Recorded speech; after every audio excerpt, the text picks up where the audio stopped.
Hi everyone, welcome to the next episode of The Naked Product. This is Saurabh, you guys know who I am, and today I'm very excited to do this podcast because I've got two very amazingly gorgeous folks who are working too much on the skill development space. But I think before we delve into that part, I think every time we start the podcast, I basically introduce the reason why we created this podcast in the first place, and I think the reason was to basically speak on topics that are not spoken about in the rest of the country. If you look at Maharashtra and if you look at south of country, you speak a lot on topics around AI and products and skill development and stuff like that. But when you come to the northern side of the country, where I am located, you don't really speak extensively on those topics. So the idea was to, and because of that, there is a lot of information asymmetry that gets created. The idea was to do a podcast to dispel certain myths, demystify certain things, and speak about a lot of things that are not spoken about. So people get to know more about these topics. And who best to, speak about them than leaders who are dealing with these things on a daily basis. So in these podcasts, if you see the last six episodes, we have dedicated the episodes on AI, product management. We have dedicated it on marketing. There's going to be a sales episode. There's going to be a design episode. A lot of episodes on revolving around. But one of the things that AI is doing is also threatening the very fabric of the skill development landscape, and all of us are grappling with it in some way or the other. So I thought of bringing in folks like you who have been in this space for a very long time, running companies and doing various roles. So without much ado, let me go further and introduce. I'll just speak a line about you guys, but you can go on and introduce yourselves to the wider audience. I have with me Abhishek Kohli. Abhishek has been in the skill development space for a while. He has worked with Gartner, he has worked with LinkedIn and many other organizations and and played a prominent role in shaping policies, in basically understanding the skill development landscape and running a plethora of programs for these organizations, right? And Shweta, on the other hand, has had a very different career. She is a Harvard graduate. She passed out, came back to India, and spent some years in the US, basically in the finance, preferably, and then chose to come back to India, and then took an entrepreneurial leap and started an organization called TailRank. I've had the opportunity to work with her when I was in Punjab, and I think she's done a fabulous job and running TailRank and resolving the skill development puzzle from the demand side as opposed to the supply side. So that's the novel approach she took, and because of which I think she has been able to produce a lot of viable outcomes. So now I would like to basically ask you guys to say few lines about you. In case I missed out on certain things, you can clarify. Abhishek? Sure. So I've had the opportunity. First of all, thank you so much, Saurabh, for inviting us over. Thank you so much for having us. I've had the opportunity to work in skill development, working with universities, working on the research side to support university education system. Past, yes, 15, 16 years. In this journey, as this past few years have been, or I'll say past year or so has been quite a disruption, I would say, right? Because suddenly you've got this new thing which everybody wants to learn about, which everybody thinks is going to change the way things are going to be happening going forward. Governments are grappling, individuals are grappling, industry is grappling. In a way, it's given a new sense of logic to having upskilling and reskilling across board, right? So that's a positive. But I think the second thing that everybody is struggling with is to understand what they should be skilling and what exactly will the future look like. So yes, I play a small part in actually helping governments, organizations, enterprises, and I've been doing that across my career to help them understand how to do it. But in the process also I understand. So I would try and share whatever best I understand, and it's a pleasure, and I would want to talk about it. Thanks, Abhishek. And thanks, Saurabh, for having me here. Talerang is actually the combination of two words, talent and boomerang. So the concept is that just like when you throw a boomerang, it comes back to you. Similarly, if you invest in your talent, you will get the returns. And the same applies for any industry in any sector, and AI is just one of them, right? So the way I look at it, every few years, there's a new wave that comes in. And when we were in college, it was actually consulting and banking that were considered the hottest sectors, imagine, which are now the most mainstream sectors. And Google was just a word in those days. Facebook, Meta didn't have revenue. In my freshman year of college, when it came to my college, people were wondering what Facebook even is. And today it's, one of the most successful firms out there in the tech space. So the world is constantly changing. It's evolving. And I think this AI way, we have to look at it in a similar way. At Talleyrand, we try to bridge the gap between what colleges create and what companies look for. And that gap includes both soft skills, what we call competencies, and hard skills, technical skills. And as graduates are trying to get the jobs that they dream of, they need to have the right blend of these skills depending on what is in demand at that time. So, as you rightly said, we need to look at what's in demand, right? What do companies want? And we need to continuously bridge that gap. So, we need to keep evolving with the times. And I'm really glad you're touching upon this subject because I think it's going to help the youth to actually achieve those goals, achieve those dreams, and be more aware, which is the first step towards getting to their goals. Absolutely, absolutely. And thanks for the brief intro. So moving on a little bit, I think I'll probably go ahead and ask this question to Shweta. I've been longing to ask this question for a while now, but I think since you work a lot with students on the ground, right? Uh, what are you seeing exactly? Because after the Gen I explosion, things have drastically changed, right? And what I see is that you mentioned a lot of waves that have come before this. We've had a lot of technology waves hit us time and again. But unlike any other previous wave, this particular wave has given us an efficiency function increase of 1400%, right? If I may, let's see the numbers, which basically means that it is going to have a drastic impact on the labor market in terms of organizations displacing people, if not replacing them, right? And we are far away from AGI, but I think the displacement part has already started. So on the ground, when you interact with students at various levels, what do you see? Are they like scared, confused, and are they like really, really thinking 1,000 times as to what to do and all that? Because I see a lot of paranoia and fear in the market when I interact with students out here. So what have you seen so far? So, Gen Z, which is the generation that is born after 1995, were actually born with the internet in their pocket. So, unlike previous generations, Gen X and Gen Y, Gen Z is quite comfortable with technology. And so, I don't see as much fear as I see with them as I see with Gen Y, Gen X, basically our generation or our parents' generation. Those that are born after 1995 tend to value constant learning, continuous learning, upskilling, and are likely to change their jobs up to 11 times in their lifetime. Whereas in our grandparents' generation, people change their jobs maybe once or twice, and loyalty was really valued. So, as it is, they are mentally prepared to be in a fast paced and complex world of work. So, I don't find them to be very scared. In fact, I think that they're under prepared for the world of work. And when they go into companies, they actually think that they know what is required. And then companies come back and tell us that, maybe this coder doesn't actually know how to code at the level that we expected him or her to know. So the problem is more that they are less aware and less fearful than companies want them to be. And I would say that the more they upskill themselves, whether it's through programs at organizations, online certificate courses or programs that we offer, or broadly through YouTube, there's many ways for them to learn. I think they need to start doing that because the college curriculum is going to slowly upgrade.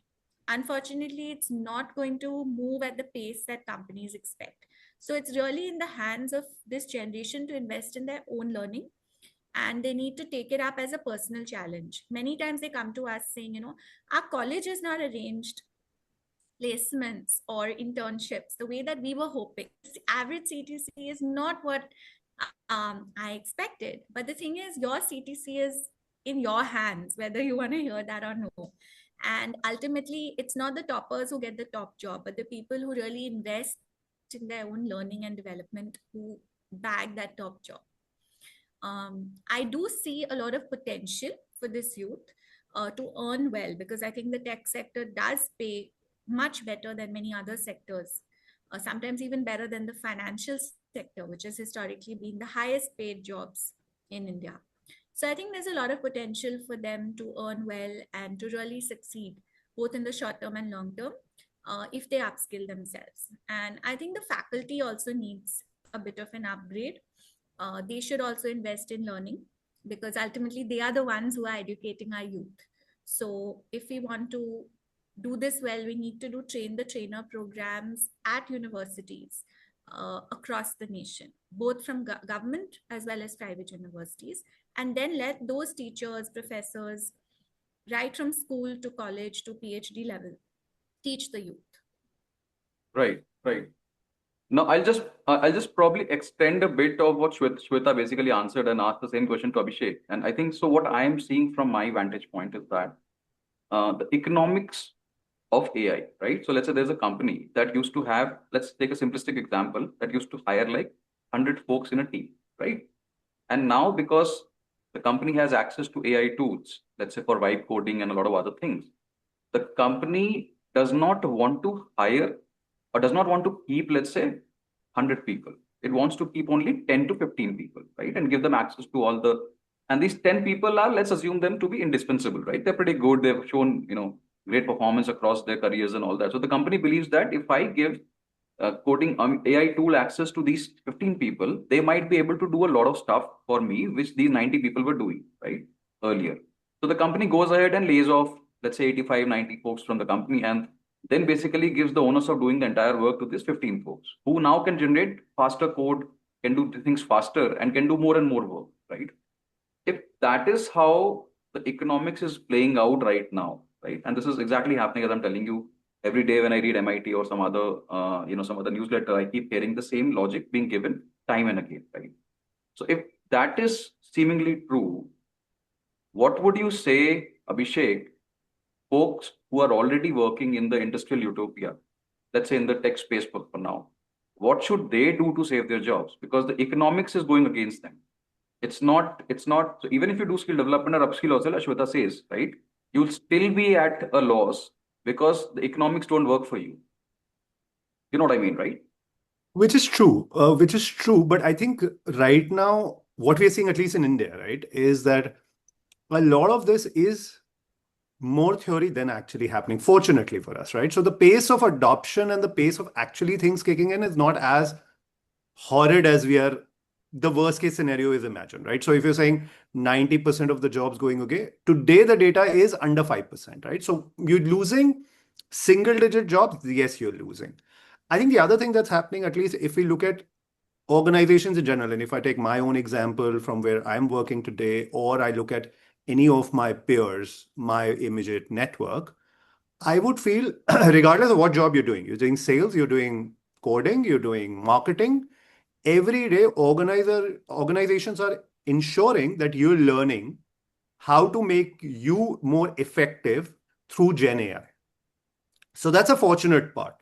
Organizations are right now not looking to do away with mid-level or senior level people.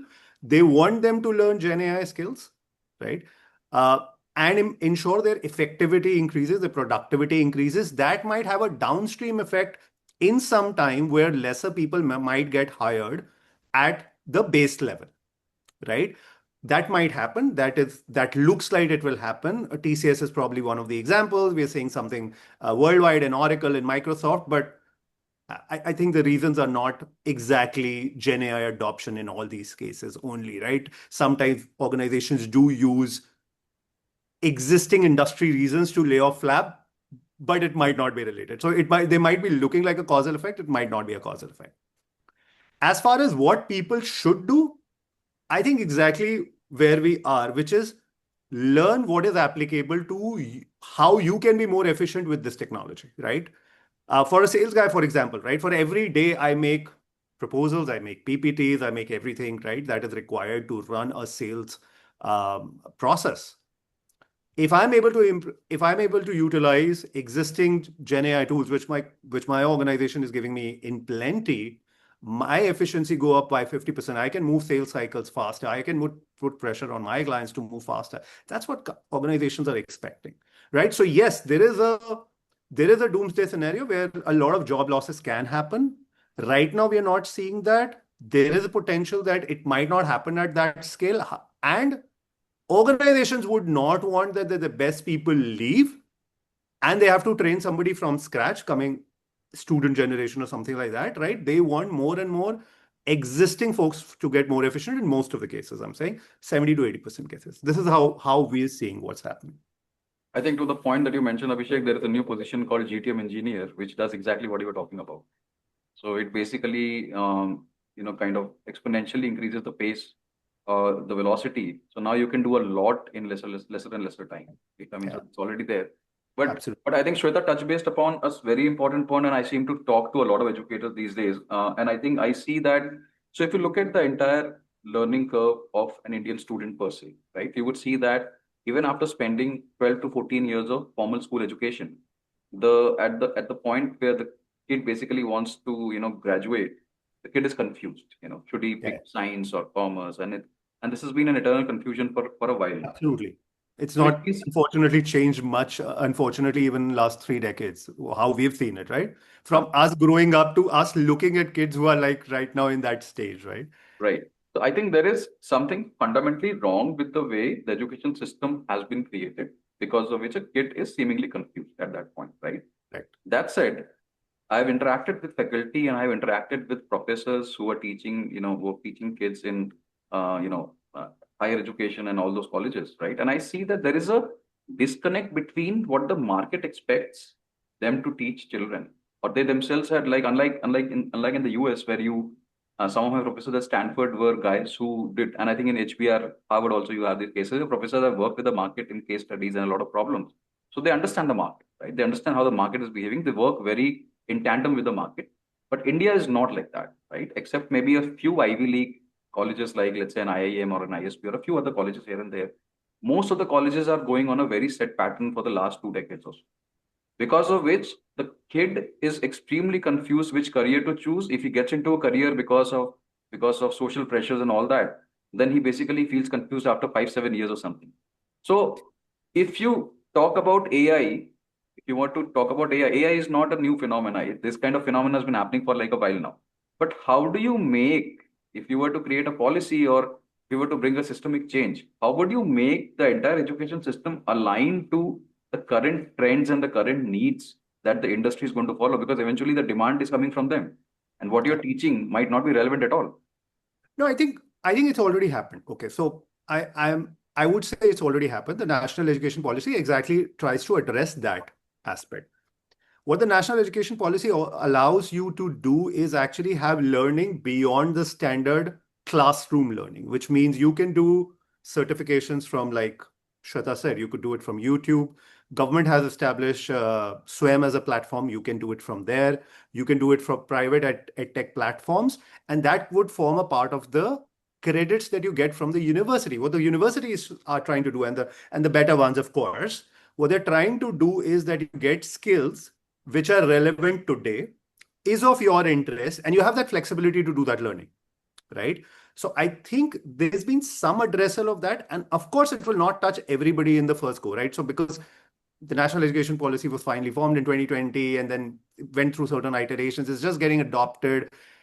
So there will be some time lag for it to actually show up across the board. But what we are seeing is that the better off private universities also are early adopters of national education policy, and they are giving that flexibility to students. And students are seeing that, or the universities itself are seeing that delta, that if people are learning what they're more interested in learning, not necessarily AI, it can be something related to data science, it can be something related to cybersecurity, it can be something related to emerging tech itself, but it helps them become better equipped to deal with job and placement issues that Shweta spoke about rightly, right?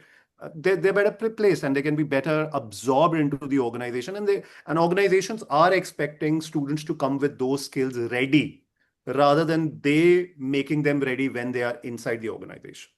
So But I think, sure. yeah, yeah. So But there's some Shweta, Can I addressal is what add? I'll say. Shweta, let Yeah. me just come ask you a question, and then you can add to it.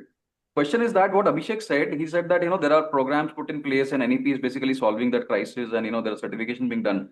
But somehow I feel, and it's my personal opinion, is that learning outcomes is not a function of certification, which means that you can have a certification, but you might not have the skill, or you might not have the ability to solve a problem, or you might have the skill to solve a problem and still be not able to crack the certification. Right? I've seen it live happening in a lot of cases when I worked for a previous organization. Now, having said that, how do you ensure that a skill is taught in a way which is cognitively understood by a kid well enough to be able to solve a real world problem. And then the kid gets access to a community of peers like him so that he can get more latitude on the particular skill through interaction. And these kind of models are happening across Europe. There's a college called Equal 42, which basically is a world's first experiential coding platform and all that. So I'm saying that in the context of the Indian education system, how do you see this kind of model formalizing where learning is taken into account? So, the best education systems in the world, and India is unfortunately not one of them, ensure there's a lot of practical and experiential exposure to candidates, which means that they go in and they do internships or co-ops where they actually go out and work at a company alongside their education. And that ensures that they are essentially embedded into the work world even before they've graduated. In Europe, you hear about gap years right from high school where people go and they work. Right. So for whatever reason, India is not really geared up for that kind of an education system. We believe that you must not only do your undergrad, but even your master's and then enter the work world. And that creates a very lopsided situation where people are just studying, and they become extremely academically oriented. And then when they graduate, they have no practical exposure, no understanding of the work world. They're completely disconnected from, they've never even entered an office, right? So the easiest way to fix this, in my opinion, and this is something that we've been doing both at Talarang as well as through our foundation, is exposing our youngest population right from high school to practical projects. These could be paid or unpaid. If they're paid, they're called internships, as we all know. If they're unpaid, they could be live projects or micro internships. And this is the only and the best way that colleges today can get people ready for the work world, in my opinion. There is no way that they can teach everything that is required in office to someone in college, right? And many of these professors may themselves have not worked in any company, right? They may have gone directly to becoming a professor. So it might be difficult for them to teach what we call work readiness. Work readiness is a combination of skills that are expected in a company, and most of them are not taught in college. These include skills like self-awareness, your own career vision, your communication skills, your problem-solving analytical skills, your ability to actually write professionally, not write essays, colorful, creative essays, but actual professional work, empathy, right? How to work in a team. These are skills that are required in an office and are called work readiness skills, or some organizations call them 21st century skills as well. These and our colleges were established well before these skills, I think, became trendy. So it's just not possible to teach this without having an internship. And now we see the PM internship scheme. There is a scheme similar to that in Maharashtra. There is an apprenticeship act. So there's a lot going on. And NEP also, like Abhishek talked about, is doing a lot to make a change, and internships is one of them. But colleges are not able to implement these internships on their own. So what I would recommend to universities is to really partner better with industry, bring industry professionals in to teach as much as possible, and let those industry professionals then hire your students, whether it's for unpaid projects or internships. Set up a better placement cell, really invest in your placement cell. Don't have one person placing 5,000 engineers. That just doesn't work, right? So build out that infrastructure for internships. And if you can't, then get on board agencies that can help you do that, because that's the only way that you're going to be able to bridge this crisis. Right, right. So Abhishek, I have a very different question for you, and I think I've had a chat with somebody who's a policymaker on this. I think so. We have this model in the government started, and I think it's a globally acceptable model where you have like QPs, these qualification packs basically, which are nothing but job roles, and each of those packs would require a bunch of skills for a student to basically have if they were to do that job, right? And the government has standardized these things. We all know about national occupational standards inside a QP, right? And I think it's there on the website of each of those sector skill councils that we talk about. There are 37 to name a few, name a number. And I was part of the sector skill council for a few years. And in my recent job also, I was basically doing that as well. But I feel that in today's world, in this constantly evolving world, where every single week we are seeing like 5 to 6 models being released by China or US or some other country, right? So which means that the shelf life of a particular skill has gone from 6 months to 6 weeks to maybe a week now, right? So I remember somebody in a previous interview, somebody said that, in this AI era, what students might need to be careful about is that they need to take into account that they need to unlearn more than they learn, right? Because that is where we are leading. Because what you might learn today might not be relevant 3 weeks down the line, right? So in this constantly evolving world, right, how do you expect these NOSes and these QPs to be relevant anymore, right? And I'm not even going into the Bloom's taxonomy part, which was basically at the crux of how these particular standards were created. But these standards might not hold any longer, right? If you talk about a few of those industries, because the way the landscape is constantly evolving. What are your thoughts? I think my thoughts are these. Yes, uh, I think there is a lot of evolution and there's no doubt about it. And it's continuously impacting how people need to or what people need to learn. But I still feel that the core does remain, right?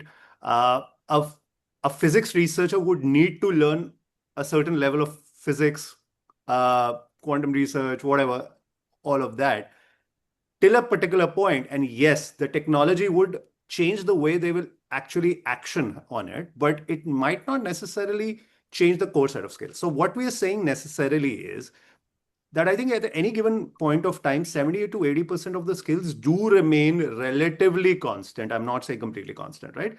But it's the outer layer of 20-30% which changes very dramatically at times, and the last 10% probably changes at a very dramatic pace. So I think that's how I look at skilling, and hence, although we do reject the idea a lot of times very broadly of how we get educated or how education policies in general are created, but if you look at the core of it, and like Shweta said, on-job training. Now, if you go back 20 years, right?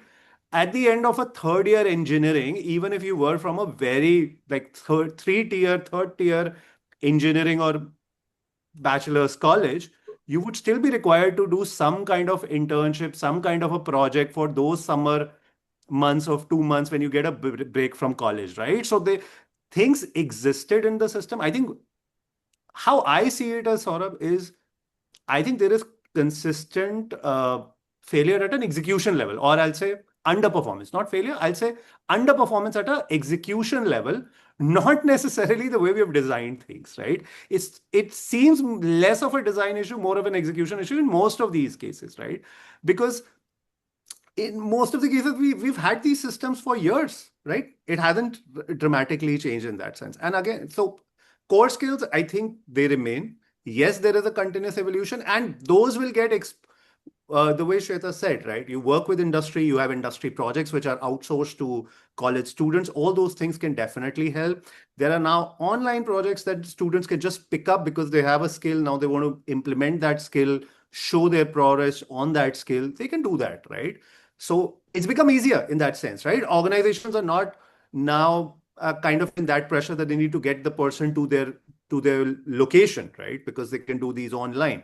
So it's actually become easier. Technology has eased that off. So yes, they will be able to do that, and I think that is helpful. And yeah, the layer of skills that has changed, I think, is still not dramatically impacting the way things should have been functioning or should have been designed. Is what my view on this is. Right. So I think I want to switch gears to a little bit to the demand side, right? Which Shweta I think is somebody who's working on the demand side, and I think I want to pose a question to both of you, right? And the same question.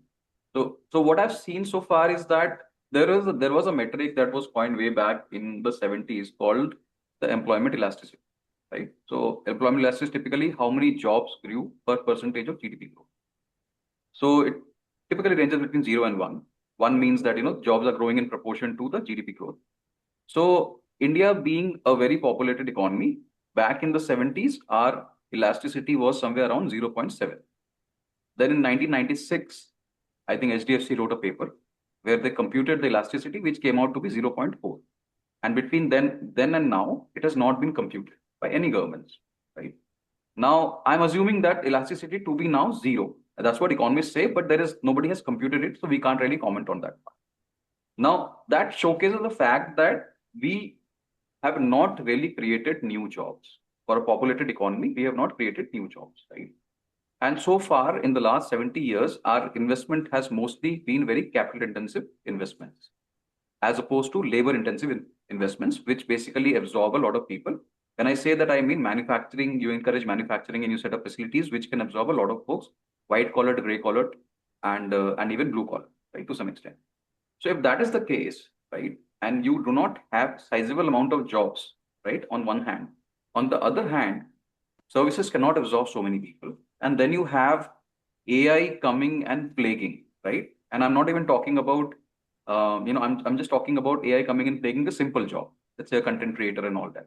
When it comes full throttle and guns for everybody's neck, when it comes to major chunk of job, let's say 3 to 5 years, uh, in that, and then maybe 10 years down the line, if I'm being a little dystopian, you're talking about we had robots dancing at China's lunar moon, right? So you could probably have these robots pick up, sandbags and all those, and snatch away those opportunities from the blue collar segment also. So is there a way out from this so-called apocalypse that I am envisaging in my mind? I could be overthinking, I could be exaggerating a lot, but I think there is definitely a problem on the demand side. We don't have enough jobs for folks. In that situation, do you think that self-employment is the only way out, or is there a way to kind of, or we send our like in Odisha, the skill university is sending folks to different countries, with they believe that India is a hub of talent, and there are different hubs that absorb talent. So they're sending skilling students and sending them to Singapore and other countries where they are required. So is that the way out, or should we formalize the MSME sector with incentives to absorb this large chunk of labor that we are producing year after year? Or what is it that we need to do in terms of policy or in terms of industry to ensure that all these students, all these folks who are there as part of the workforce are employed and are able to get some salary so that they can take care of their families? One by one, you can basically answer. Okay, so I think my view on this is this, that what I've seen, and interestingly, I'd worked with a lot of Asian economies in the past couple of years, right? Malaysia, Indonesia, Singapore, especially the ones with larger population, had exactly the same problem. High unemployment, large youth populations. So that's one, right? Second is the fact AI impact coming. So what can be the job losses? I don't think we have a ready solution to solve this problem, right? Very honestly, I don't think any government has it. I don't think UNESCO or any UN organization has it also, right? I think what we are looking at a future is where you rightly said two things. One, there will be more and more solopreneurs or couple of entrepreneurs working together on an idea which they can implement easily because there's so much of technology support that is available. I think that's one thing that's definitely going to happen in 5 to 10 years time. That's definitely so. If there's a policy intervention, you would want people to be confident of running organizations and what is required to run an organization, which most of the people are not aware of. People even who get into startups at garage level and whatever, they don't know how to run an organization. Most of the aspects they are unaware of, right? So I think that is definitely labor migration. Yes, of course, because the way TFR is right now in the world, even in India, we are under replacement rate. Europe is heavily under replacement rate. Korea is heavily under replacement rate.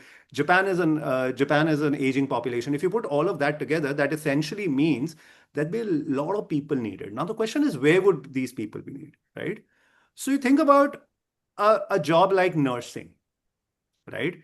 If your parent needs support, and I'm putting it for the hypothetics, it becomes easier to relate to. Yeah, if your parents need support, would you trust a robot or would you trust a trained individual? Right? So there are spaces where humans will not be replaced in a relatively longish time. That the human trust issue will remain for a very, very long time, especially in areas where there is direct emotional well-being, human well-being involved. There'll be a lot of those areas, even interactions, right? There will be human interactions required at every level. I'll give you another example, right? Even if you were to make financial investments, right? What will be more comfortable if you were to make a large stake? Will it be an individual whom you have trusted for 20 years coming and telling you, Saurabh, make this investment? Or will be an algorithm throwing and say, Saurabh, make this investment? right? So I think government needs to identify those pockets, and they're working on it, right? It's not a problem which will be solved overnight. Governments, institutions are working on it, but I think there will be a lot of space. I think it's not all dystopia. There'll be a lot of space where humans will still exist no matter how much AI advances. There'll be a lot of space where humans will only trust humans. There's also a belief that there might be an over digitalization of the economy itself or the society itself, which will lead to a point where a lot of human beings would want to disconnect. And the only way to disconnect would be to to be with other humans. So creating those kind of communities. So all those things can happen. I know there's a lot of hypothetics in this, but that is how I am seeing it. So yes, labor migration will happen, solopreneurship will happen, but we will also identify areas where humans will be required for the longer time. Shweta? So I would agree with what Abhishek said, but I think I have a more optimistic view on this. And maybe that's because I'm in this space actively trying to solve this problem. So I have to be optimistic about it. I think there's two levels of this issue, right? One is in the metros. And in the metros, we have the more formal employment sector. We have corporates working to actually hire people in a structured manner. And that's a very small part of India's labor force. The large part of India's labor force is in the unorganized sector, as you know, right? So we have to look at this at two different levels, and the government needs to essentially solve this problem state by state. So in each state, we need to look at which are the metros, which are the hubs, and then look at a hub and spoke model for getting people into those metros for that state. Because in that specific state, they might already speak the language that would be required.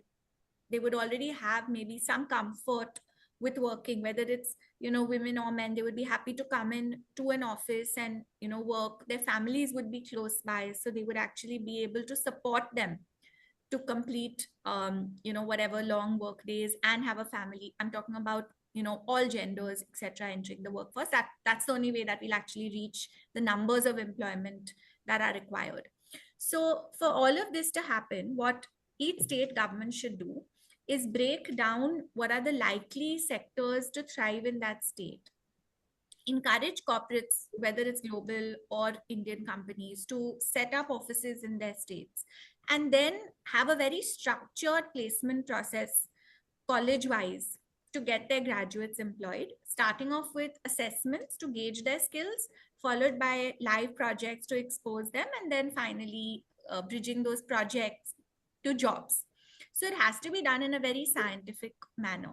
Now, that being said, there are certain skills that all these graduates need to have to thrive in, and get that job. How much ever effort the government or private organizations put in, unless our graduates upskill themselves, nobody is going to hire them, right? Because ultimately companies are looking at their own profit as well. So to make sure that happens, especially in this world of AI, we need to make sure that graduates have all the skills that robots cannot do, right? So those are skills like empathy, those are skills like communication, those are all the softer skills that are becoming even more relevant, along with things like prompt engineering and everything else that people are talking about. They also need the soft skills, and I would say empathy is the number one skill that they need, which cannot be replaced by a robot or AI. And so that's where we need to really build in our curriculums to be focused on soft skills, which doesn't really exist today at all. And I mean, the other thing I would say is that India is extremely behind in many sectors, right? If we look at our healthcare sector, we look at our education sector, we look at our tech sector. So one way to look at this positively is because we have such a long way to go in so many industries. In each state, if we try to solve one of the problems that India has, and that state becomes known for solving that particular problem, right? One state becomes the healthcare hub of India. One state becomes, like Bangalore's also already become the IT capital of India, and so on and so forth. We can have each state being specialized in a certain sector, and then we can have talent go in that way. So, I mean, there are many ways to actually creatively think through this and then break it down and implement it scientifically. And that's what it needs to be done in a very structured way. Otherwise, it's not going to happen. Right.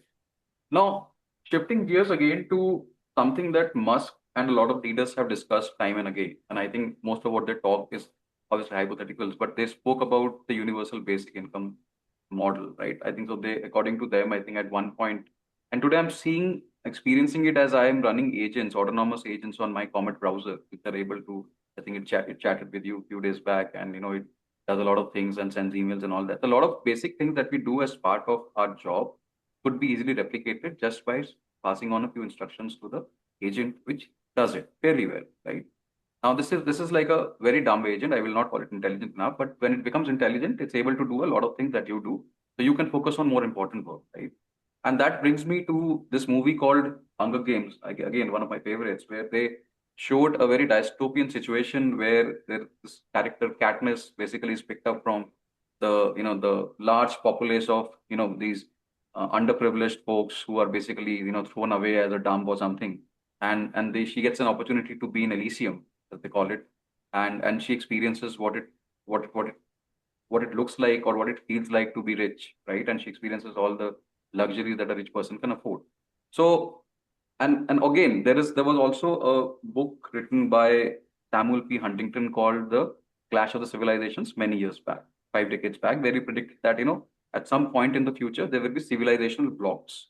And each of these blocks will start kind of fighting with each other for resources and for other things. We've already seen protectionism happening in Western economies and other places, right? People will become more concerned, and with recent tariff stand that the US has, we are probably moving to that side of it, right?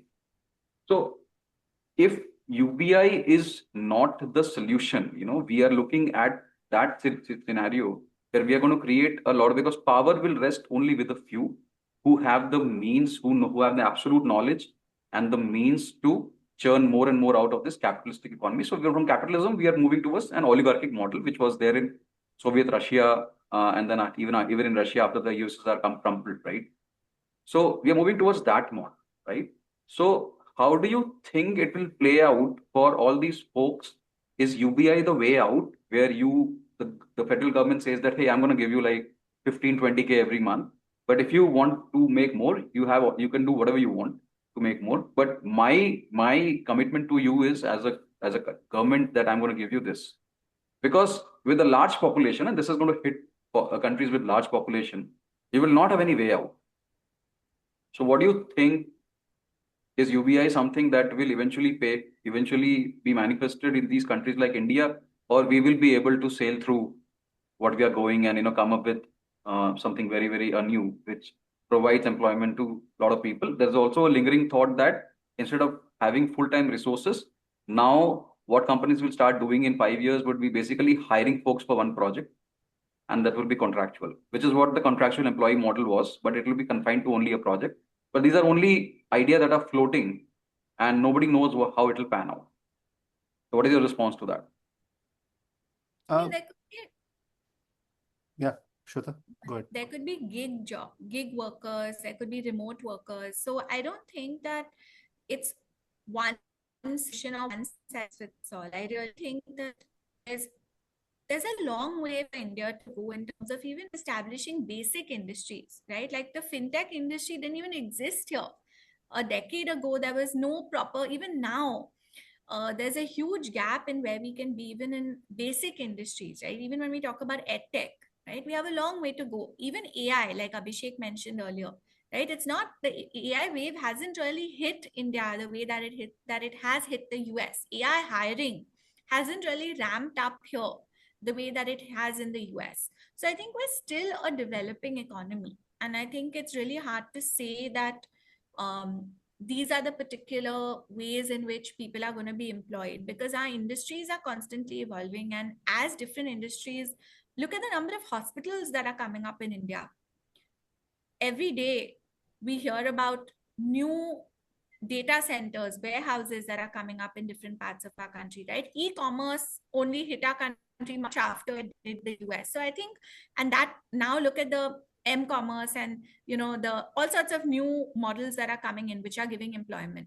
So I think that it's really hard to say that there's one particular way that we're going to gainfully employ our youth. I think that we need to keep evolving and keep growing our economy, and I believe that it will accommodate people. I think with remote jobs, those that it doesn't accommodate can probably work for foreign companies sitting in the comfort of their homes.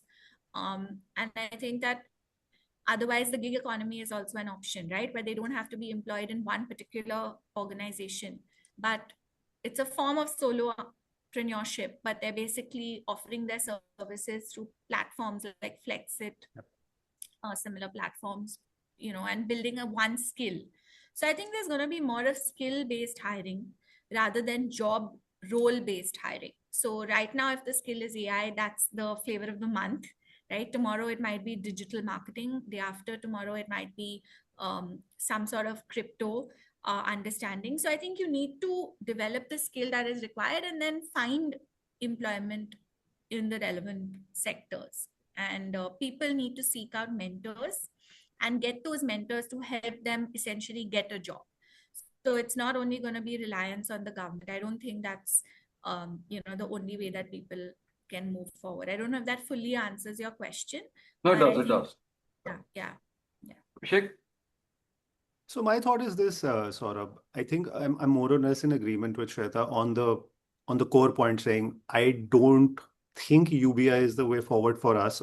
First of all, we don't have the resources for an UBI. Let's be very clear, right? We don't have, out of 1.4 billion kind of people strength and 4 trillion economy, I don't think we can pay people enough to even survive, right? If you even divide it down. So that'll be one difficult task to do.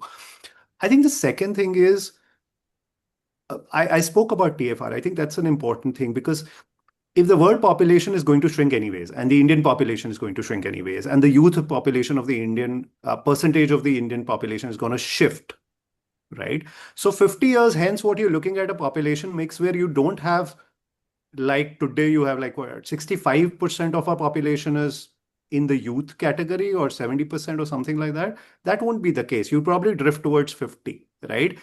So your base will move. Your base will not be 1.4 billion. You'll probably at 1.2 or 1.1. Then the percentage of youth will shift. So basically what you're saying is from 650, 700 million people, you're moving to a 450, 500 million people who actually need to be gainfully employed. So you've actually shrunk the youth, the population itself. That's one. Second, healthcare, elder care.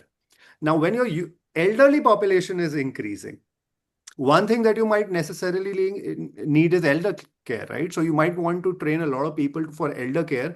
And that's essentially what's happening. If you've seen in the last 10 years, there's been a drastic shift of these elder care facilities, high-end elder care facilities, where people are moving in because their kids are not based here and there is just a couple and they're best taken care in those kinds of societies. That will probably become a norm because our generation has on average one kid, I'll say, right? At least the urban part of the population has on average one kid, right? So I'm not expecting my kid to take care of me, right? So I'm just saying this is just one example. So saying your actual labor population is going to shrink. And at the same time, you need a lot of things to just take care of your elderly population. Then yes, there'll be an evolution as how you're going to deliver services with technology.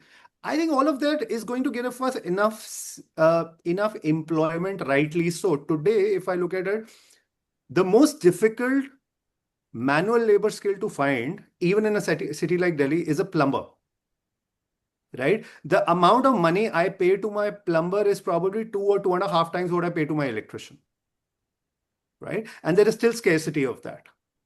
So there is this unorganized sector which probably will not change drastically because the cost of labor is so low that technologies will find it very difficult to replace them for at least 2 to 3 decades, is what my sense is. Right. So I think, yes, I'm with Shweta on that. We will have an evolution.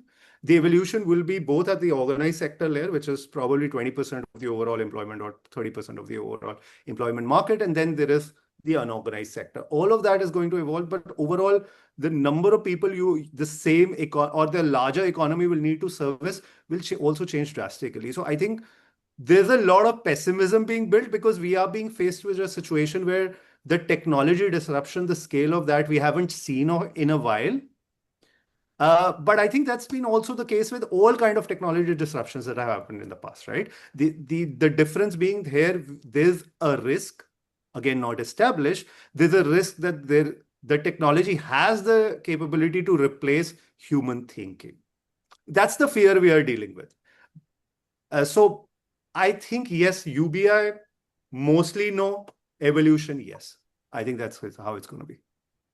So one of the things, Shweta, that you've been in the US for a while, so I would basically ask it to you and to Abhishek both. I think one of the things that we have seen not happening in India so far in the last 70 years or so is that we have spent a minuscule of our GDP on research and development, right? So because of which we have not been able to create breakthrough products from time to time in different industries. Fact, right? I mean, numbers speak for themselves. But today, in this constantly evolving innovation economy, right, where technologies like AI and quantum and coming and trying to basically challenge the status quo, how does India produce mathematicians, scientists? I'm asking you this question why? Because the usual choice for a middle class family is their kids kind of do the engineering or something and get into a job as early as possible, right? But most of the kids do not seem to have the breadth of knowledge required, right? Fundamentals are not clear, and it is because most of the kids did not understand mathematics that well in school. They took engineering. They still could not understand the fundamentals of engineering well because the mathematics was weak. And then based on that, they got a job somewhere in a services company where all those things were not. So they are at the precipice of getting laid off completely from the company or being thrown out. And they're the ones who are really worried about all of this, right? So how do you inculcate a culture of research and innovation in a country where we have not seen fundamental research happening in a very, very long time? Is there a way out? And it could be a policy centric answer, it could be an answer because I don't think we have not seen too much private research also happening in India, right? I mean, we have not seen too much money being invested into creating breakthrough products. What is the way out? How do we deal with this dilemma or this kind of crisis in terms of research and development?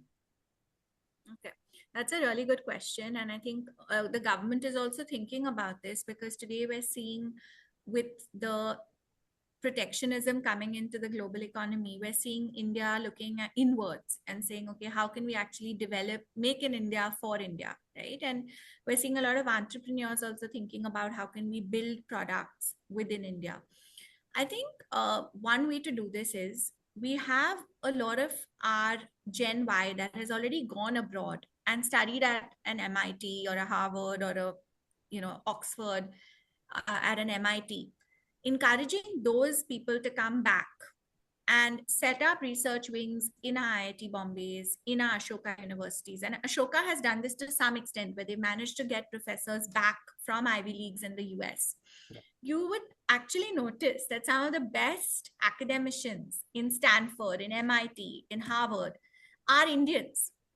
And they are the ones leading the cutting edge research. In fact, in the US today, when you look at their projects that are going on at a NASA, you'd see a lot of Indians, right? You'd see some of the most famous astronauts, Indians.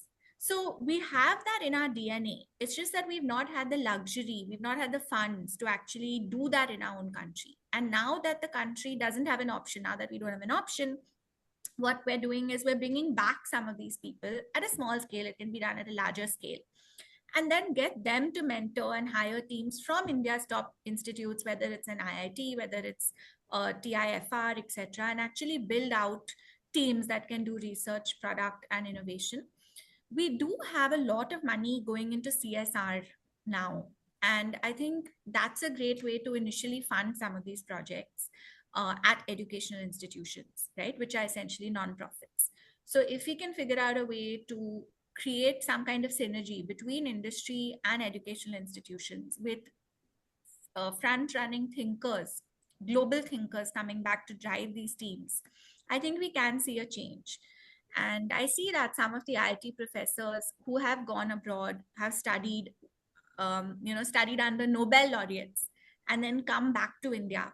And they are the ones who are actually building our tech, who are building our civil infrastructure, and who are solving India's biggest problems. So I think that it's all possible. And I see a lot of Harvard MBAs also now coming back and building product-centric companies, building not just for India, but for the world. So I think it is possible to do this. And like I said, we need to prevent the brain drain. And we have the skills, we have the potential, we have the DNA. We just need the support now of our government and CSR from corporates to Right. do this better. Yeah. Right. Thanks. I think the solutions seem simplistic, but yes, it has been a consistent struggle. Like first, let me put the numbers in front, right? I think even at the time of Manmohan Singh government, there was a target to achieve 2% of GDP as an R&D budget, right? We have been languishing between 0.6 and 0.8 for decades, even today, right?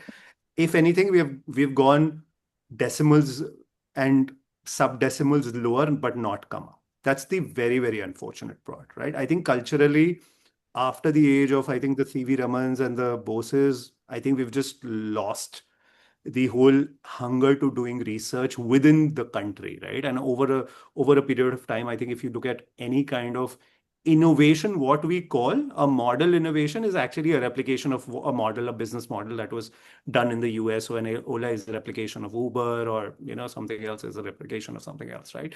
So it has been a consistent challenge. What the government has done, I think, smartly, and we'll have to see, it will take a decade to show, right? They've done smartly is they've introduced this concept of Atal tinkering labs, right? Which is essentially you solve very small problems at school level, at class 5 level, because the culture, the whole curiosity is going away, right? Because it became so much about rote learning. It became so much about just getting marks in exams, right? Just to get, have I come first, or have I got an A grade, or I've got 90%. It became so much about that the kids just forgot that there was so much curiosity which actually exists within kids, right? So I think it's an intelligent move. I think that can have, because you're trying to solve it at a grassroots level.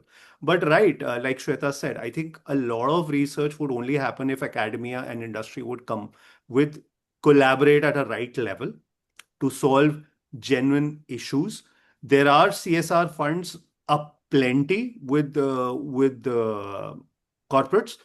The problem is that, again, in the series of problems that we need to solve, which includes health, sanitation, education, right? The base levels, even just food, right? A lot of money gets actually sidelined to that, right? So in my guess is, if you look at the CSR cut of any organization, 95, even more percentage money just gets parked into that, right? And so R&D becomes an afterthought in that sense. I think we need to figure out a way to change that. We have had positive poverty outcomes now that have been established. So I think there is a need for structurally to think, for government to say, in your 2% of profit that a company is supposed to give CSR, can a certain percentage be allocated to R&D itself, right? Can there be a force that can be applied to that? Because I think you and us, all of us agree, right? It is all funding. There's no dearth of intelligence. There's no dearth of creativity with people, because we are the same people who are trying to solve everything. Very interestingly, Shweta mentioned the Surgeon General in the US have consistently been Indians. So it's kind of an anomaly, right? That we are not able to do innovation in our own country. Yeah, I mean, I recently went to Jalna to see what Mahiko Research Foundation is doing. They are India's largest seed. Mahiko is India's largest seed manufacturing company, started several years ago by Mr. Barwale, one of the renowned entrepreneurs in India. And I was blown away with the kind of research they're doing. And when I saw the head of their research foundation, he was actually somebody who had gone abroad, gone to, I think, Stanford, come back, and now was leading the research team. And they're doing cutting edge research, which is going to impact agriculture across the country, which is one of our largest sectors. So I think if you go into these organizations and you really see what they're doing, they are creating an impact. And now they also have an education trust. They have a foundation that is helping farmers' kids get into universities. And so therefore creating a positive ripple across the youth in the nation as well, because they're doing this research that's helping their business grow. They're generating CSR. They're now again helping the youth. So it's a positive cycle, right? So you need one or two business houses to set the trend. And once they're doing that, not only in the metros, but in the tier two, tier three, I would say Jalna is a tier three city, right? They may not have roads, but they have this fantastic research campus. So I think it's possible. There are some people who are breakaway in the sense that they've done well, even in these tier three towns. And if they can take the ownership to build something in their town, employ people and create a change and bring back some leaders from abroad as well to do research in their specific industry, I think that, they can see some positive changes and some improvements. And then they can supply abroad as well, right? And they can supply to other countries. But it's not easy. It takes a lot of effort, a lot of, optimism, and I think a lot of belief in our nation to actually do this.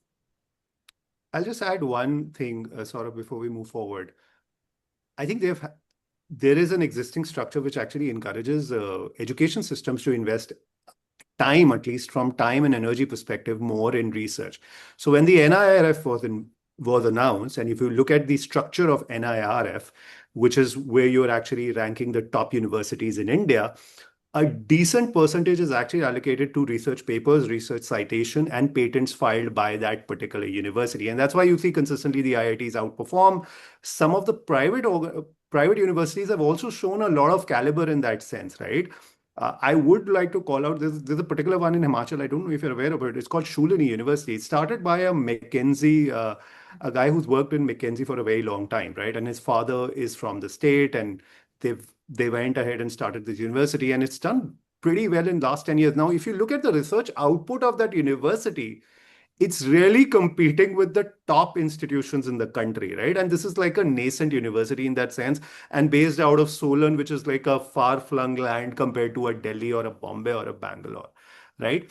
So yes, there are individual sparks, but I think there has been consistent effort to address the policy mechanics of it, saying, if you have to be ranked higher as a university, I will give you a lot of credit if you write research papers, if your researchers write research paper, if they actually file for patents.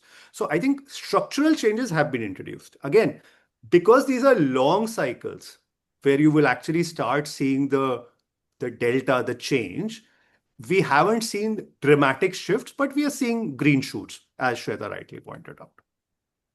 Talking about the scenario where they've seen innovation happening only in very, very poor economies which are at the brink of survival, or in very, very rich economies which are bored. So far history has basically given us this anecdotal piece of evidence.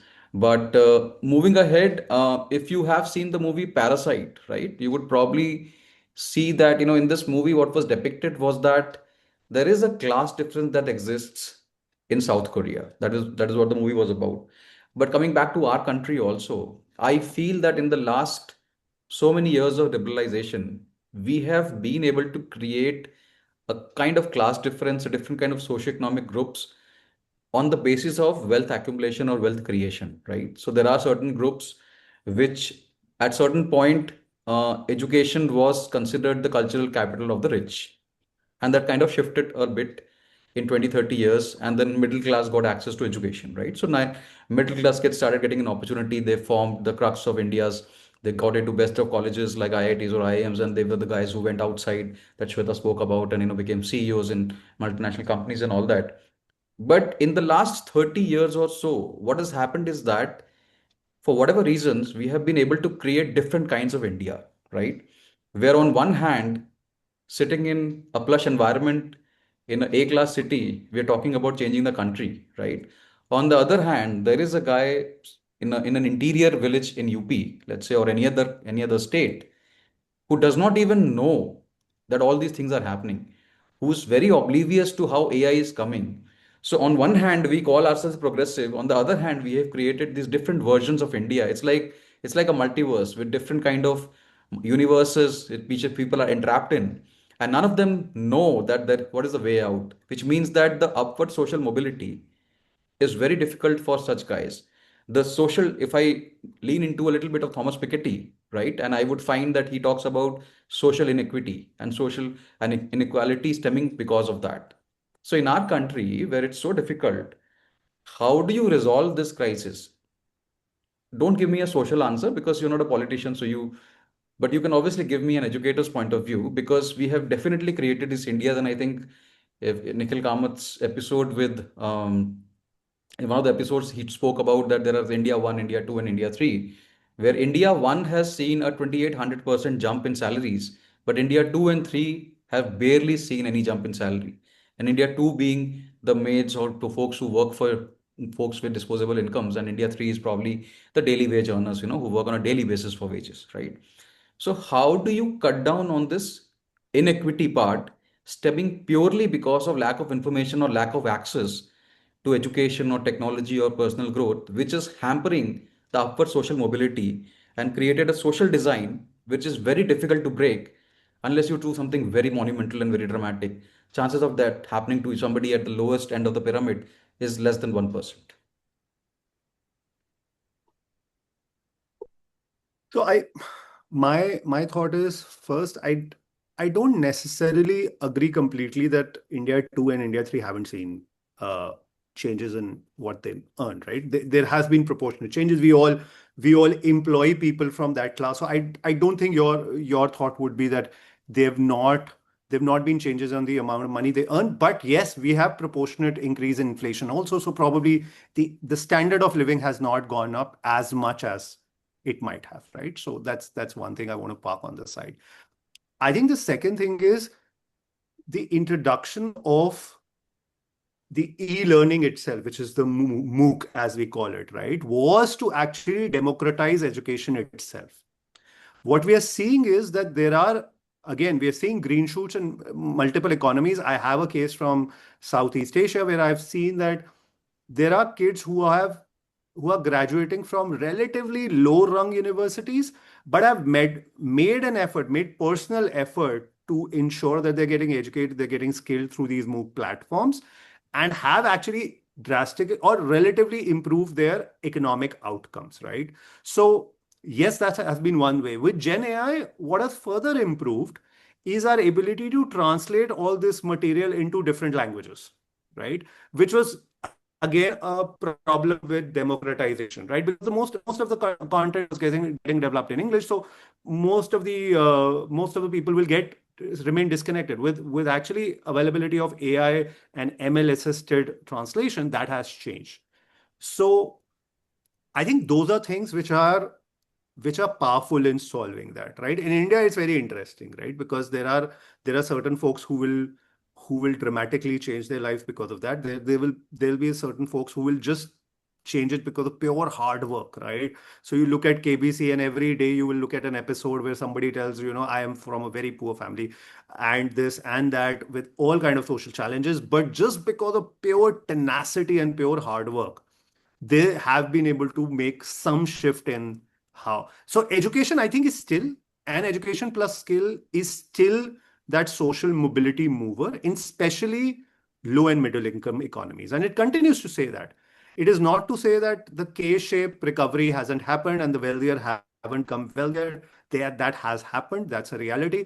But if we talk about the larger population, which has always existed in that 80% zone, where you still want to just improve your life by say 10, 20, 30, 50% in a lifetime, I think those opportunities education and skilling is still providing, and technology is only assisting that.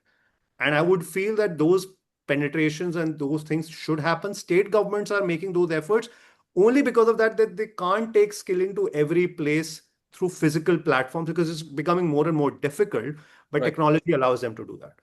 Right. Shweta? So I know you said not to give a political answer because we're not in politics, but I think, you have to look at this from the lens of the government and, what incentives can we give the government, right? As citizens of this country, we are paying taxes to this government to actually run our nation in an efficient manner, right? And part of that is employment, right? Part of that is education. So how can we incentivize our leaders to actually give people their money's worth of being a citizen in this country, right? And I think the only way we can do that is by holding them accountable. So I think in every state, like recently there was some agitations that happened in Mumbai about, the jobs crisis in Maharashtra, and everyone was saying, oh, it's, it's so annoying, there's so much traffic.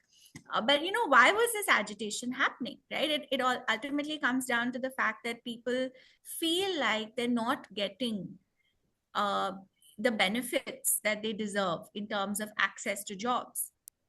And unless the government does something about this, it's going to lead to widespread disillusionment amongst the youth. And then the youth is going to get into things like protests and create havoc in our country.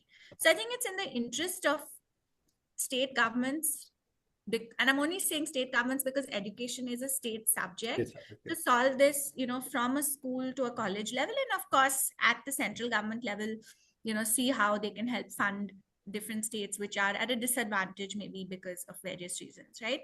And then create employment corridors, create employment pathways in those states, and solve this problem. And they need to start with the bottom of the pyramid. Like you mentioned, there are certain people who we can't even imagine in UP. Well, there are programs that I know are going to launch in UP that are going to solve these problems in the near future. And I think that the government is working on it, from whatever I understand, from whatever limited understanding I have. So I think that there is an opportunity to bridge this gap, which has to be done first at the government level, and then they can definitely pull in entrepreneurs. And like we had a Ratan Tata, right, who was doing research. He came up with, different kinds of products. He came up with one of the smallest cars I think that the world has ever seen through research and innovation that happened in our own country. So there are entrepreneurs in different states, especially in states like Maharashtra or Gujarat, that are already doing a lot of innovation. We have our Zydus Life Sciences, which is, a large research-centric organization in Gujarat that is doing a lot for that state in terms of employment and research. So they are employing, lots of people as well. So I don't think it's true that people from the lowest economic strata are not getting employed, but they're probably getting underemployed. And to solve that, we need to make sure that they're better educated, they're better skilled, and they have the soft skills that will actually help them rise up. So they might get hired for their hard skills, but ultimately they're going to rise up and get higher salaries if they have the right soft skills as well. And that'll also make them irreplaceable, even if AI comes in and, does a lot of the tech part of their job. So I think we need to look at this as a multi-pronged approach, and we do need to put pressure on our leaders to solve this problem. And if they don't, then I think the writing is on the wall, right? Nobody is going to call them back into power. Nobody is going to vote for them if they don't provide jobs, right? And the youth is very clear about that now, I think, across states in India, that jobs is the number one political, agenda today. If you're not providing jobs, people don't want you leading their state. So that is what it is. It is what it is.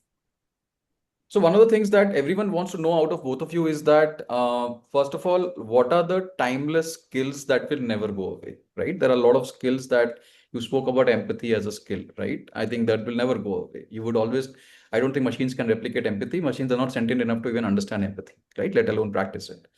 So what, according to you, are the set of 5, 6, 7 skills that are very, very pertinent to a human being if they were to survive this so-called AI apocalypse, if I may? What do you think are those skills? I would actually think curiosity. I would say creative thinking. I would say storytelling. Definitely self-awareness, empathy. I think anything that makes us human is irreplaceable in that sense, but the ability to articulate all of that, right? I think that is where the crux of the matter comes, and communication then layers at the top of it, right? Because you understand that, you believe that, you feel that, but you're not able to articulate that.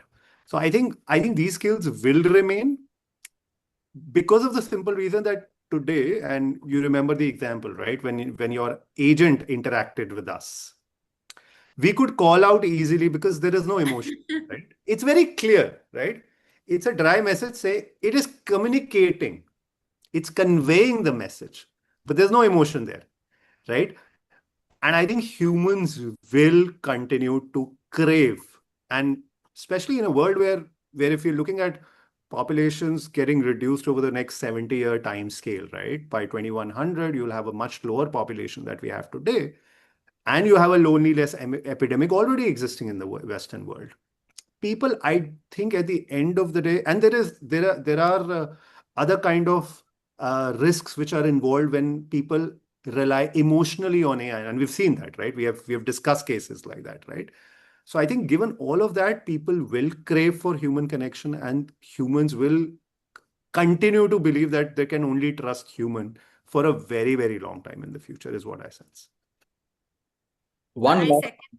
one Yeah. question, controversial, but needs to be answered by both of you. Why did edtech fail in India?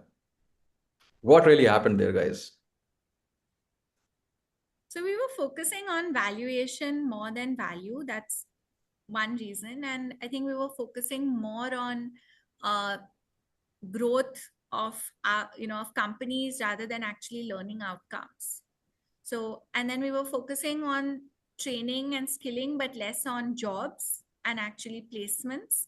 So these are some broad reasons why I feel edtech Did not take off that well. busted. Yeah, yeah. I still feel that EdTech has not fully disintegrated. I know we are specifically maybe mentioning the school part of the education, the Byju's and everything. I think VC money did spoil that. And I think that's what Shweta referred to. Just the need of relentless growth just derailed it. But I think the models have evolved, right? And today, yes, any kind of edtech organization is looking at skilling, which is leading to some kind of an outcome, which means either somebody becomes skilled enough to run their own organization, becomes a solopreneur, or gets employed, right? So the more we are able to do that, I think there is definitely benefit. And like I said, the kind of penetration and democratization that edtechs can offer is very difficult in large populations like us, right? Which are Yeah. just so dispersed. I also feel that edtech became from education tech to content companies like a Netflix, right? I mean, the format was very similar. There'd be a video, folks will see a video, then they'll basically go to an assignment, and everybody sort of mimic that entire thing. But we have not created any education technology, particularly on enhancing the cognitive development or the learning outcomes of an individual, Which right? is true. How would a person learn? Yeah. Are they learned effectively? Can they solve a problem or not? We've Yes. started giving certifications on the basis of completing a course, not on the basis of a person adequately understanding a topic, so they can basically do well when they're faced with real-time problems which comes from that particular field, right? So that is what I feel. In a way, yes. And what has happened now is just in the past 2 years, I think Gen AI is trying to help, or organizations are trying to take help from Gen AI to solve that problem, right? To provide hyper personalized tutoring where you can actually do problem solving at an individual level, where you can actually test people at a hyper personalized level, saying, okay, I will test this individual from the place this person comes from, because this person might not be a BSc graduate, but is trying to take a sciences related course, or so on and so forth. So now there's a capability to do that. And I think what I've observed in the universe is that yes, people are trying to utilize that, and I do see that there'll be results that we will start seeing. There is a re-engagement curve that edtech is going through, but yes, it did become kind of Netflix or YouTube or Prime, right? Where you just go and look at content and just get it done with. And So I think we there was have, yeah. also, yeah, the acquisition cost for a customer in edtech just became really high. And I think that's, you know, for a variety of reasons. And, we don't need to go into the reasons. But I think part of why they failed is because they became really dependent on funding. They were not self-sustaining organizations. Most of them were not profitable, and therefore any tech company, or any company rather, not just education, that doesn't have a revenue model that is, from a business standpoint, eventually going to help it stand on its own 2 feet, is not going to succeed, right? So I think it was just a bubble, and there have been other bubbles in the past that have been similar that we've seen that haven't worked out. So I think any company needs to have a long-term business model where eventually their revenue for every product that they sell needs to be more than the acquisition cost of their customers, right? And I think the edtechs that have gotten that right, and there are some that have, are doing fine. I think it's the ones that were overly dependent on this funded model, and then didn't have a long-term solution for learning outcomes, and didn't really care about their customers first, right? They cared more about their own growth and valuation. Didn't really grow. But that again is true of any business, right? If you don't focus on your customers, if you don't focus on satisfaction of the learner, the student, whoever your customer might be, right? You're not going to grow. You could be selling shampoo, and if your customers are not satisfied, you're not going to grow. So I think the lessons from edtech and that particular phase apply to business in general, and that's the way I look at it. Any business that I would start, I would look at those things. Right. Now, talking about skill development and all these complicated topics, and not talking about how you guys upskill yourself, how do you keep pace with so much happening around you? So I would definitely want to know, and I think so would a lot of viewers who would want to know that what Shweta does on a regular basis to upskill herself, or what Abhishek does on a daily or a weekly basis to upskill themselves. What are the books they read, or what are the blogs they refer to, or newsletters they read, or the courses they take? How do you guys upskill yourselves? Because it's I mean you must do something, right? You must be doing something to basically do. So what are those things? Why don't you unravel those for the wider audience? Talking to people like you, I think, is one way that I upskill myself, because you Thank have you. a plethora of knowledge on so many topics.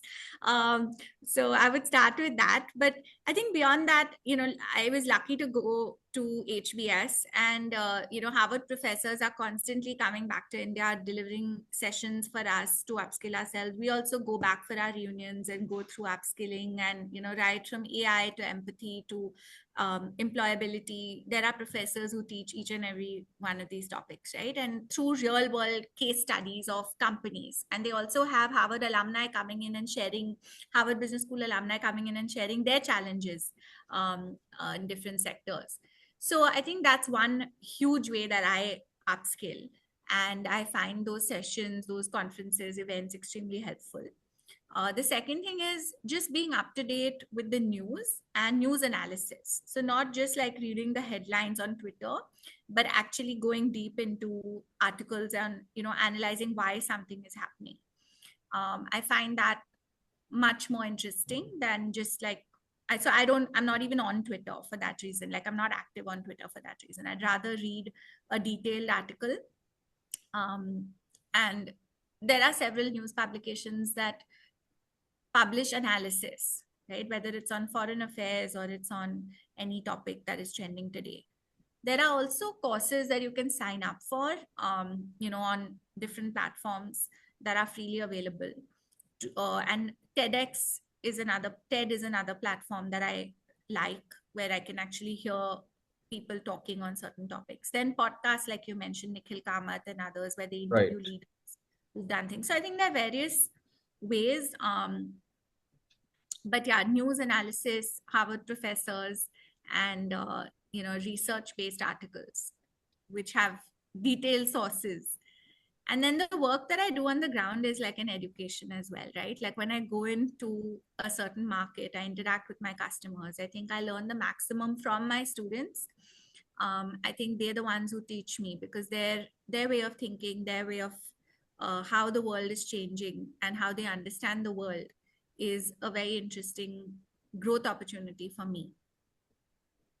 So Abhishek? being on the ground is, I think, the best teacher. Wow.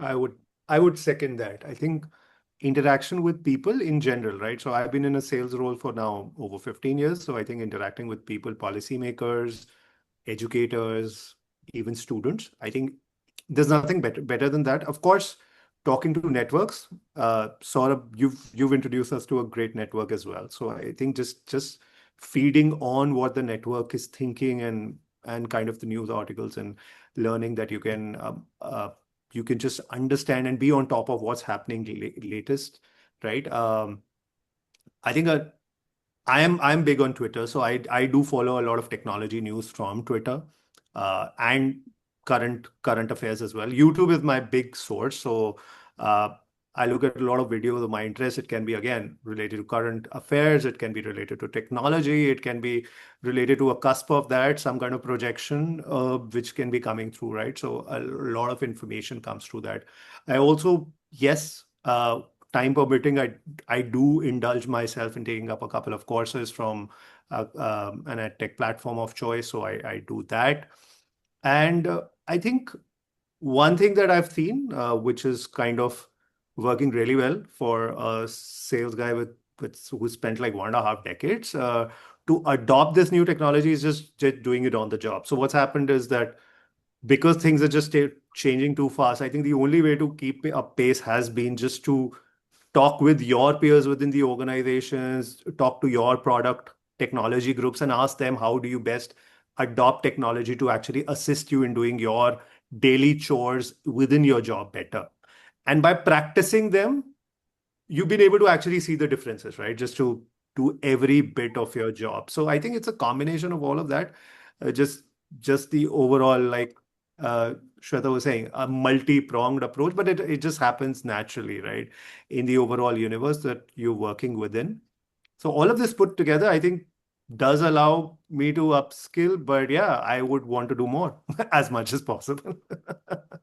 Interesting, interesting. So now we come to the final round where the idea is that I'm going to ask you guys a question alternatively, and you'll have to give me the wrong answer. Okay. So the format is such that don't give me the right answer. I would be looking forward to you guys giving me the wrong and the most peppy and hilarious answer that one can imagine. So let's start with Shweta. One AI skill everyone must learn in the next 2 years. Coding? That's the right answer, but Not really. so that's your wrong answer, right? Yeah, that's my wrong answer. Okay. Abhishek, one human skill that AI cannot replace. Double You, you, negative. you've, this What is so, it at 11 o'clock there are at night? multiple negatives here, right? AI skill, human skill, AI cannot replicate, and a negative of that, a wrong answer to that, right? The right answer basically you have to give. Give me the wrong answer, not the right one. Opposite to what you're thinking in your mind. Uh, Analytics, yes, of course. Okay. So Shweta, if you were 22 again today, what career would you choose in an AI first world? Remember wrong answers.